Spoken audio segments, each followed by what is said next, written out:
Serenity is it takes that that empire motif and comes at it from the perspective of the rebellion that's lost. And Malcolm Reynolds and his crew, I mean, they're basically Han Solo and the Millennium Falcon, and how a smuggler makes it in this world in which the Empire has won. It's not as bad. It's not as cartoonishly bad as the Empire. It's more like our government. The Republic is a lot like our government. It's what the Federation of Planets in Star Trek is, actually. But we're getting to see what the Federation of Planets in Star Trek, its ugly side. I was just listening to this book by Patrick Newman, and it's called The Progressive Era, and it's by Murray Rothbard. It's a collection of his essays about the Progressive Era. Again, libertarian thinking. You can find this on Mises.org, again, a libertarian group. But what I found in this, I was listening to it on audio, and it was shocking to me when they made this little revelation about where this utopian ideology that we've kind of inherited in this last 100 years, where it actually came from. It didn't come from left liberals or the progressive Democrats. It actually came from the Republicans, and they were Christian pietists who wanted to use the government to do blue laws, prohibition, all these, use the public education system as a means for indoctrinating children into a Christian view of the world. I think there's a danger for any people that come from a libertarian standpoint, which Malcolm Reynolds is a libertarian. I mean, I know Joss Whedon doesn't really like libertarians. There's part of him that doesn't probably like Malcolm Reynolds, but Malcolm Reynolds is almost an anarchist. Oh, for sure. And so there is a tendency and there's a temptation for the anarchist or the libertarian to kind of side with these conservative elements because the conservative seems to be like we're all frustrated with the same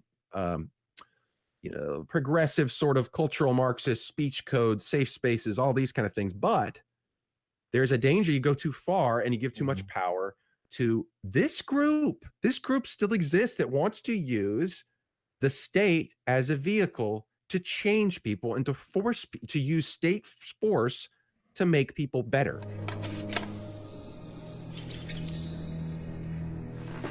These are just a few of the images we've recorded. And you can see it isn't what we thought. There's been no war here and no terraforming event. The environment is stable.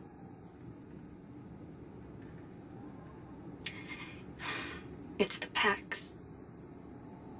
The G23 Paxylon hydrochloride that we added to the air processors.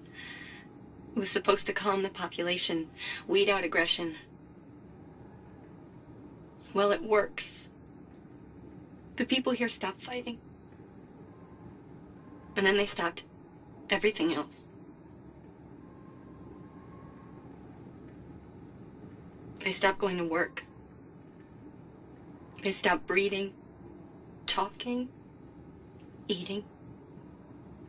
There's 30 million people here and they all just let themselves die. I have to be quick. About 0.1% of the population had the opposite reaction to the Pax. Their aggressor response increased beyond madness. They have become...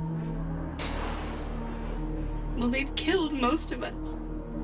And not just killed. They've done things. Reavers. They made them.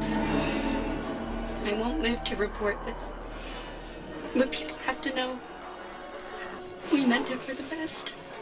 To make people safer. The second one is one you haven't seen yet. I just uploaded it. And so it's talking about the formation of pietists. On the one hand, there was the Republican Party, the party of great moral ideas, dominated by pietist Yankee natives. They were post-millennial in that they believed in order for Jesus to return to Earth and usher in the end of history, they must first bring about 1,000-year kingdom of God.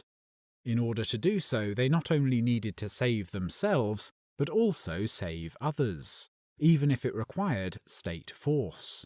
Thus the pietists were hell-bent on stamping out all forms of sin, including instituting prohibition and weakening the Roman popery of the Catholic schools, along with other measures such as immigration restriction and women's suffrage, to boost the pietist vote. This paternalistic intervention on the local ethno-religious level was translated to a paternalistic intervention on the larger economic realm. And then when Mao, he'll say somewhere they're going to do it again. This report is maybe 12 years old. Parliament buried it, and it stayed buried until River dug it up.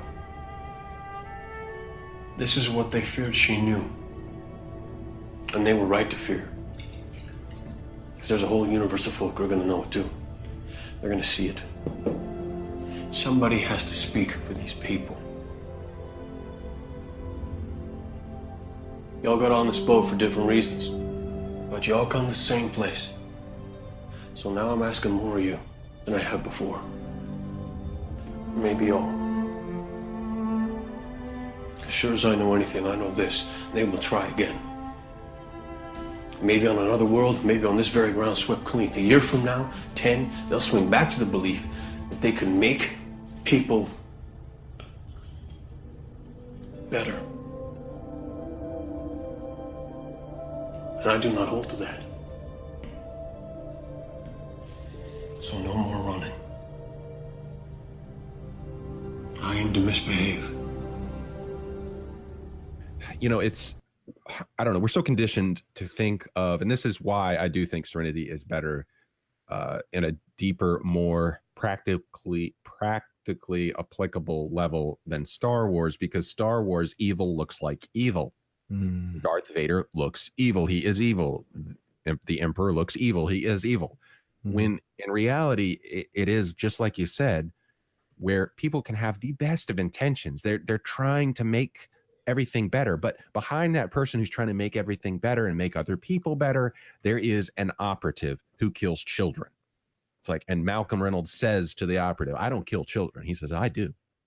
I'm a monster." So in order to usher in that utopia, you have to have a monster behind you that you act like isn't there, And the problem with that is, on the opposite, there is an equal and opposite monster that's going to raise up on the other side. When you have a monster at your back, forcing people to get in line, the people who don't want to get in line, something else is going to rise up behind them, and it's going to look like Reavers. It's going to be absolutely a hell you can't imagine.